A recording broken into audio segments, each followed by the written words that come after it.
விராட் கோலி அவரோட 22 வயசுல டெபியூ பண்ணிருக்காரு. அவர் லெஜெண்ட் ஆகிறதுக்கு நிறைய டைம் எடுத்திருக்கு.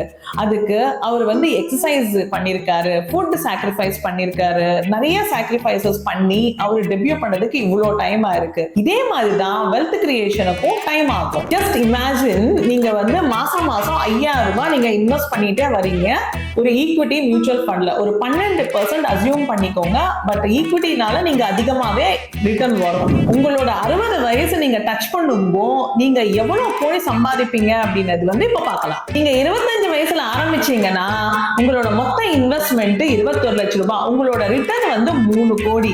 அதே நீங்க 35 வயசுல ஆரம்பிச்சீங்கன்னா உங்களோட மொத்த இன்வெஸ்ட்மெண்ட் 15 லட்சம் ரூபாய், உங்களோட ரிட்டர்ன் 90 lakhs. நீங்க 45 வயசுல ஆரம்பிச்சீங்கன்னா உங்களோட இன்வெஸ்ட்மெண்ட் 9 lakhs, உங்களோட ரிட்டர்ன் 26 லட்சம் ரூபாய். இதுதான் காம்பவுண்டிங் பவர்னு சொல்லுவாங்க. ஃபினான்ஸ் வேர்ல்டோட டபுள் செஞ்சுரி. இந்த மாதிரி வீடியோஸ்க்கு என்ன மறக்காம ஃபாலோ பண்ணிக்கோங்க.